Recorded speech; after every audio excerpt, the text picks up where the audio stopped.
Antes de contar esta historia, hay que aclarar algo.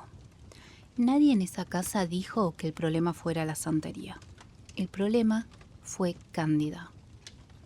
Y eso, con el tiempo, terminó siendo mucho más difícil de aceptar. Porque cuando una persona usa una creencia para cuidar, la casa se ordena. Pero cuando la usa para poseer, todo empieza a obedecer mal. Los santos, las velas, los collares, el agua, los animales, las paredes. Todo parece seguir en su lugar, pero la intención se pudre por debajo. Esto me lo contó Naila, una mujer de La Habana, Cuba, que era prima de Yarelis. Ella no vivía en esa casa, pero estuvo lo bastante cerca para ver cómo una suegra convirtió el amor por su hijo en una guerra silenciosa contra la mujer que él había elegido. Yarelis se casó con Raúl, cuando los dos eran jóvenes todavía, aunque no ingenuos. Habían trabajado, habían pasado necesidades, habían aprendido a estirar comida, a arreglar lo que se rompía y a no prometer cosas imposibles.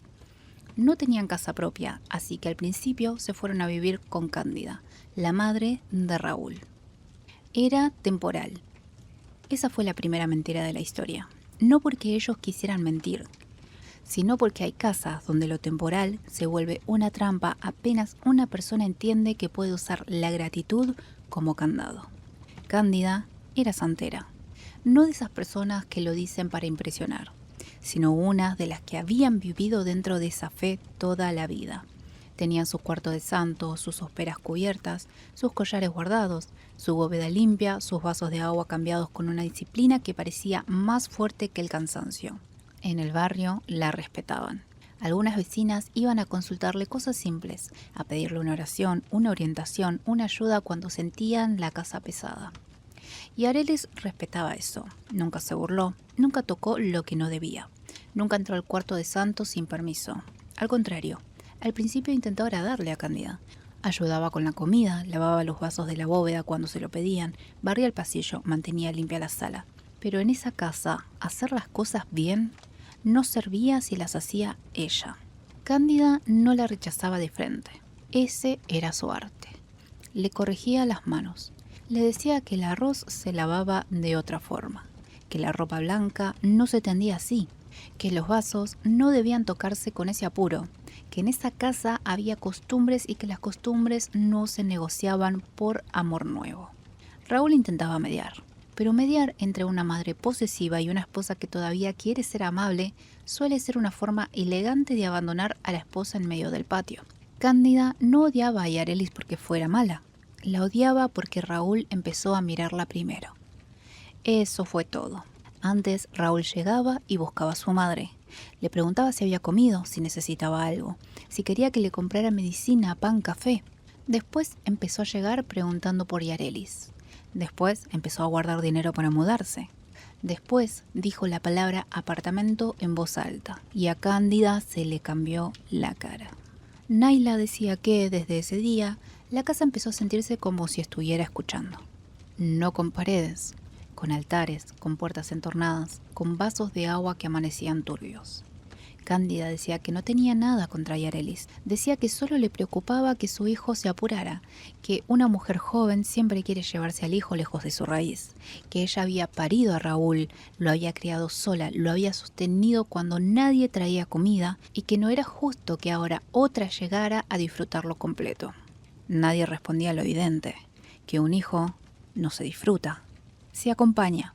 El embarazo cambió todo. Yarelis se enteró una mañana de agosto. Raúl lloró. Naila lloró. Cándida también lloró, pero distinto.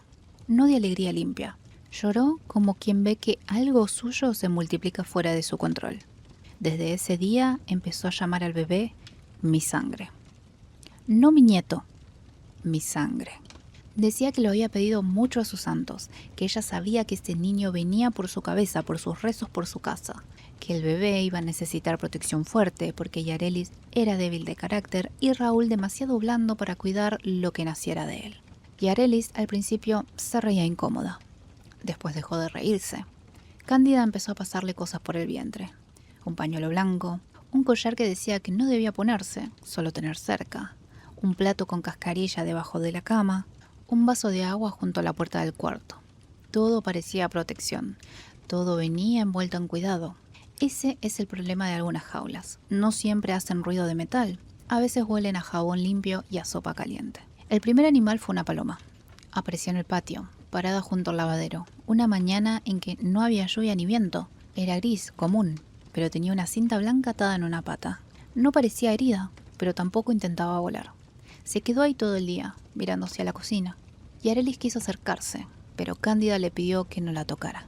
Le dijo que algunas visitas no vienen para cualquiera y que cuando un animal entra a una casa de santo hay que saber leerlo antes de espantarlo. Esa noche la paloma desapareció, pero desde entonces, cada madrugada, Arelis escuchaba alas. No afuera, dentro de la pared del cuarto. Un batir suave, encerrado, como si algo pequeño intentara acomodarse detrás del revoque. Raúl no escuchaba nada. Cándida decía que era el embarazo, que las mujeres en cinta oyen cosas porque tienen la sangre hablando doble. Después vino el gallo. En esa cuadra no había gallos, había perros, motos, radios, vecinos gritando desde balcones, pero no gallos. Sin embargo, durante 3 noches seguidas, a las 3:33, un gallo cantó frente a la casa. No en la esquina, no en el patio de otro, frente a la puerta. El canto no sonaba como amanecer, sonaba como aviso. Cortaba el aire de golpe, dejaba la casa quieta y después venía el silencio. Un silencio espeso, de cuarto cerrado, donde hasta los santos parecían contener la respiración. La tercera noche, Arelis se levantó para mirar por la ventana. Cándida ya estaba en la sala, sentada, vestida de blanco, con las manos sobre las rodillas. No rezaba en voz alta, no se movía. Solo miraba hacia la puerta, como si esperara que algo del otro lado terminara de decidirse. Cuando Arelis le preguntó al día siguiente por el gallo, Cándida le contestó que no todo lo que canta afuera quiere entrar. Algunas cosas cantan para avisar quién debe irse. Y Arelis no le dijo nada a Raúl. Ese fue otro error. Pero a veces la mujer calla porque todavía espera que el hombre vea solo. Espera que, por amor, por convivencia, por simple sentido común, él note algo que está mal en su propia casa. Raúl no lo notó, o no quiso notar. Empezó a decir que Arelis estaba sensible, que su madre podía ser intensa, pero no mala, que no había que mezclar discusiones familiares con religión. Y Arelis intentaba explicar que no era la religión, que era el uso que Cándida estaba haciendo de todo. Pero cuanto más hablaba, más sonaba como una intrusa criticando lo sagrado de una casa ajena. Cándida lo sabía, por eso lo hacía así. No levantaba la mano, no insultaba, no gritaba.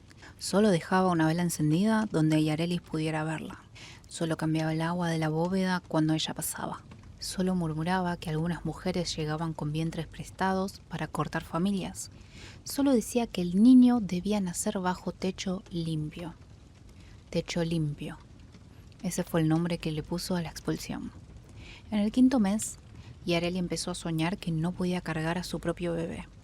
En los sueños, el niño lloraba en una habitación blanca, pero cada vez que ella entraba, alguien le decía sin voz que ese cuarto no era suyo.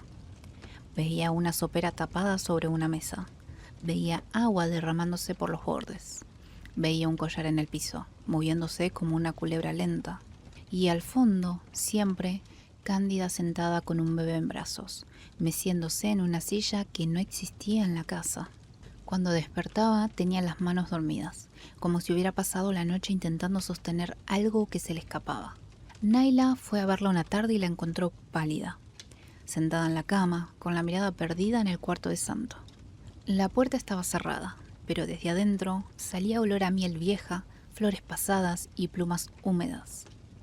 No era un olor insoportable, era peor. Era un olor que parecía querer convencerte de que llevaba años ahí. Y Arelis le contó a Naila que el bebé se movía mucho cuando Cándida entraba al cuarto. No cuando hablaba, no cuando la tocaba, cuando entraba al cuarto de santo, como si algo del otro lado tirara de él con un hilo suave.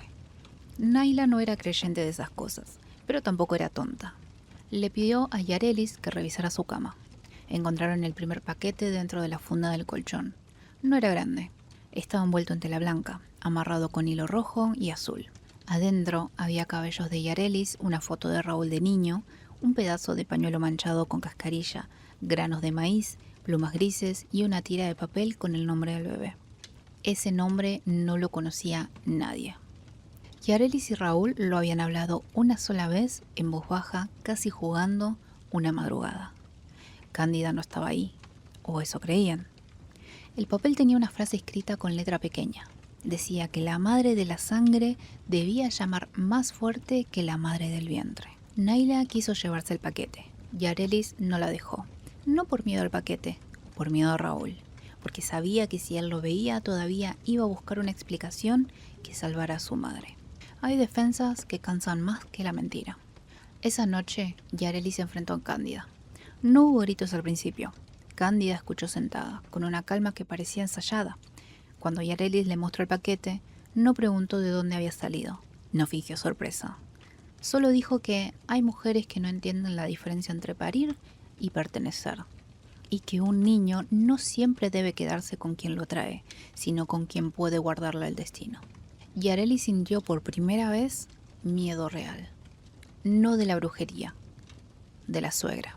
Porque entendió que Cándida no quería separarla de Raúl solamente.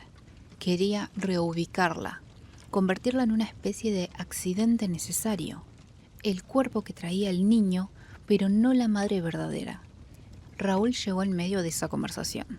Vio el paquete, vio a Yarelis temblando, vio a su madre quieta, y aún así dudó. Ese segundo de duda rompió algo que ni la santería más torcida podía haber roto sola. Yarelis se fue esa misma noche a casa de Naila. Raúl no la detuvo. Después dijo que no quiso presionarla, que necesitaba entender, que todo lo había agarrado de golpe. Pero Naila siempre sostuvo que esa fue la noche en que Yarelis dejó de esperarlo como marido y empezó a mirarlo como hijo de Cándida. La casa de Naila parecía mejorarla. Durante 2 días durmió mejor. El olor desapareció, el bebé se movía normal, pero a la tercera madrugada volvió el gallo. A las 3:33. No frente a la casa de Cándida, frente a la casa de Naila. Un canto seco, único, demasiado cerca de la ventana. Cuando Naila salió al balcón, no vio nada, pero en el piso encontró granos de maíz formando una línea desde la puerta del edificio hasta la calle. No muchos, no un dibujo claro, solo una línea torpe, como si alguien hubiera intentado marcar un camino para que algo supiera llegar. Yarelis empezó a sangrar por la nariz esa mañana. No mucho, no grave, pero el suficiente hilo rojo sobre el labio para que las dos entendieran que la distancia no había cortado nada. Buscaron ayuda con Amalia, una santera mayor que Naila conocía por su abuela. Amalia vivía en una casa luminosa, llena de plantas, donde no había ese aire pesado de secreto, sino una limpieza casi dura. Escuchó todo sin interrumpir. No se escandalizó, tampoco se mostró impresionada. Eso tranquilizó a Yarelis. La gente que realmente sabe no necesita actuar como si supiera. Amalia fue clara. Aquello no era un trabajo de protección. Era una disputa de maternidad metida donde no debía. Cándida estaba usando santo, muerto, casa y sangre para que el niño reconociera primero la línea y después, si quedaba espacio, a la mujer que lo llevaba. No era santería, era hambre usando lenguaje sagrado. Amalia dijo que no bastaba con sacar paquetes. Había que cortar la petición desde donde estaba amarrada, el cuarto de santo de Cándida. Y para eso, Raúl tenía que abrir la puerta. No Yarelis, no Naila, Raúl. Porque el permiso de esa casa todavía pasaba por él, aunque se negara a verlo. Convencerlo fue más difícil que enfrentar a Cándida. Raúl llegó a casa de Naila con ojeras, sudor frío y una culpa que no sabía dónde poner. Contó que desde que Yarelis se había ido, su madre dormía dentro del cuarto de santo, que en la casa olía a flores podridas, que los vasos de la bóveda amanecían con una película aceitosa arriba, que por las noches escuchaba a un bebé llorar desde la sala, pero cuando salía solo encontraba a Cándida sentada frente a una sopera tapada. Y aún así le costaba decir la palabra daño. Amalia no lo insultó, solo le explicó que amar a una madre no obliga a dejarla destruir a otra mujer, que una cosa es honrar de dónde viene uno y otra permitir que ese origen se coma todo lo demás. Raúl lloró entonces. No como hombre arrepentido de película. Lloró feo, con vergüenza, con mocos, con cara tapada. A veces el drama real no es elegante. A veces es un hombre adulto entendiendo tarde que su cobardía tuvo consecuencias. Volvieron a la casa de Cándida al anochecer. No fueron solos. Amalia, Naila, Raúl y Yarelis entraron juntos. La casa estaba oscura, aunque todavía quedaba luz afuera. Mora azulada, dijo Naila, como si el aire tuviera un color viejo. En la sala había plumas en el piso, no muchas, algunas grises, una blanca, una roja pegada junto a la puerta del cuarto de santo. El gallo cantó desde algún lugar de la calle, una vez. Después silencio. Cándida estaba dentro. No quería abrir. Raúl tuvo que pedirle la llave. Al principio lo hizo como hijo, con cuidado. Después como marido, con firmeza. Finalmente como hombre cansado. Le dijo que si no abría ella, abriría él. Cándida abrió. El cuarto olía a miel fermentada, cera caliente y agua quieta. Las soperas estaban cubiertas con paños blancos. La bóveda tenía vasos turbios. En el piso había maíz, cascarilla pisada, cintas y pequeños papeles doblados. En una esquina, sobre una silla baja, estaba la ropita de bebé que Cándida había comprado sin preguntarle a nadie. Toda blanca, perfectamente doblada, como esperando un cuerpo. Yarelis se quebró al verla. No por la ropa, por la intención, porque entendió que Cándida no estaba preparando un regalo, estaba preparando lugar. Amalia pidió destapar solo una sopera, la que estaba cubierta con un paño más grueso, atado con hilo rojo. Cándida se puso adelante, no gritó, no amenazó, solo dijo que nadie tocaba sus santos. Amalia le contestó con una calma helada que justamente por eso había que tocar lo que ella había puesto encima de ellos. Raúl apartó a su madre. Ese fue el verdadero corte, no el ritual, no los rezos. El hijo poniendo el cuerpo entre la madre y la mujer que ella quería borrar. Cándida lo miró como si lo hubiera golpeado, no físicamente, peor, como si le hubiera quitado el lugar donde ella había apoyado su vida entera. Amalia destapó la sopera. Nadie vio algo espectacular. No hubo humo negro, no apareció ninguna figura. Adentro había agua, flores deshechas, un collar enrollado, papeles con nombres y una muñequita de tela blanca con el vientre marcado. La muñeca tenía 2 cintas atadas, una al pecho y otra a la cabeza. En la cinta del pecho estaba el nombre de Yarelis, en la de la cabeza el de Cándida. El bebé dentro del vientre de Yarelis se movió tan fuerte que ella tuvo que sentarse. Amalia no dejó que nadie tocara la muñeca al principio. Dijo que algunas cosas no se arrancan, se nombran para que pierdan vergüenza. Entonces empezó a separar cada papel, cada cinta, cada cabello, cada pedazo de tela. No explicaba demasiado, solo trabajaba con una paciencia feroz. Cándida comenzó a llorar, no por arrepentimiento, por pérdida.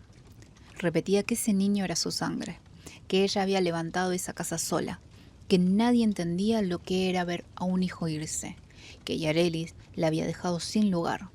Pero cada frase sonaba menos a defensa y más a confesión. Al cortar la cinta de la cabeza, algo golpeó la ventana. Una paloma. No entró. Solo chocó contra el vidrio y cayó al patio. Raúl salió corriendo. La encontró viva, aturdida, con una cinta blanca en la pata. Amalia pidió que no la tocaran con miedo. La envolvió en un paño limpio y la dejaron en una caja abierta, junto a la puerta. Al cortar la cinta del pecho, el gallo cantó otra vez. Esta vez desde más lejos, como si la calle hubiera devuelto el sonido. El último nudo lo tuvo que desatar Raúl. Le temblaban las manos.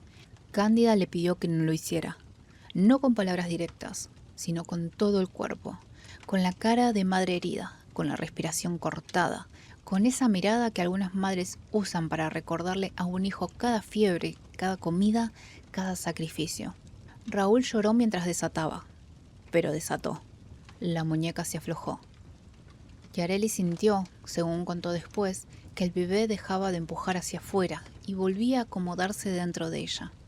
No fue dolor, fue alivio. Como cuando una mano que lleva semanas apretando, por fin suelta. Amalia sacó todo del cuarto. No quemó la sopera, no maldijo los santos, los limpió. Eso fue importante. Quitó lo que Cándida había puesto, cambió el agua, abrió ventanas, retiró la ropa de bebé, lavó el piso con agua clara. Lo sagrado no fue destruido, fue despejado. Como si el problema nunca hubiera sido el altar, sino la mentira que alguien se atrevió a dejarle encima. Cándida no murió. Eso habría sido demasiado fácil. Quedó viva, pero la casa dejó de obedecerla. Los vasos de la bóveda se enturbiaban cuando ella se acercaba. Las velas se apagaban sin corriente de aire.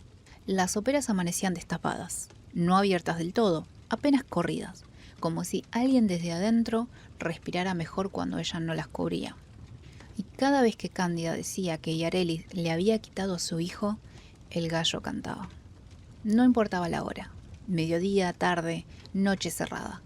Un solo canto, afuera, seco, como una corrección. Yarelis y Raúl se fueron a vivir a otro lugar antes de que naciera el bebé. Un apartamento mínimo, con humedad en una pared y una cocina donde apenas entraban 2 personas. Pero cuando Yareli entró por primera vez, lloró de alivio. No porque fuera lindo, sino porque en ninguna esquina parecía reclamarle nada.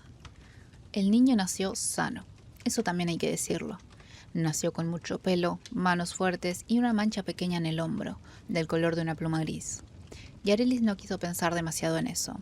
Amalia le dijo que algunas marcas no son condena, sino memoria de lo que no llegó a cerrarse encima. Cándida conoció al niño después de semanas. Fue en el apartamento nuevo, no en su casa. Esa fue la condición de Yarelis. Raúl la sostuvo. Tarde, pero la sostuvo. Cándida llegó vestida de blanco, con los ojos hinchados y una bolsa de regalos. No intentó tocar al bebé de inmediato. Tal vez por miedo, tal vez porque algo en ella entendía que ya no tenía permiso para tomar. Cuando por fin lo cargó, el niño empezó a llorar. No un llanto común, un llanto breve, duro, como si reconociera un olor que no quería cerca. Cándida lo devolvió enseguida. Desde entonces, no volvió a insistir. O no de la misma forma. El drama no terminó limpio. Nunca termina limpio cuando una familia se rompe desde la raíz.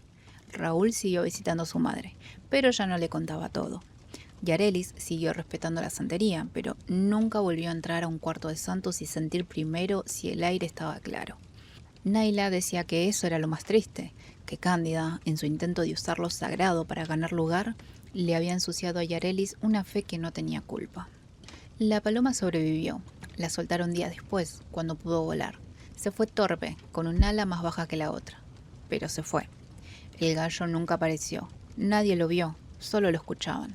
Durante años, cada vez que Cándida hablaba de llevarse al niño un fin de semana, o de que en la casa de ella estaría mejor, o de que una abuela también tiene derechos, en algún punto de la calle, cantaba un gallo. Una vez, nada más. Con el tiempo, Cándida enfermó de los huesos. Se fue encogiendo. La casa grande empezó a quedarle enorme. Ya no podía atender a nadie. Ya no cambiaba los vasos con la misma fuerza. El cuarto de santo permanecía limpio porque una ahijada de confianza la ayudaba, pero Cándida no se quedaba sola ahí. Decía que las soperas sonaban cuando ella cerraba la puerta, como si alguien tocara desde adentro. No para salir, para recordarle que lo tapado también escucha. Cuando murió, Raúl fue quien ordenó la casa. Y Arelis lo acompañó, no por obligación, sino por una paz rara que había conseguido con los años. En el cuarto de santo encontraron muchas cosas limpias y algunas que no. Papeles viejos, paños atados, nombres de personas que alguna vez Cándida dijo proteger. Nada tan fuerte como lo de Yarelis, pero suficiente para entender que una persona puede pasar media vida llamando cuidado a su necesidad de control. En el fondo de un cajón encontraron la primera ropita de bebé, la que había estado doblada en la silla aquella noche. Seguía impecable, demasiado.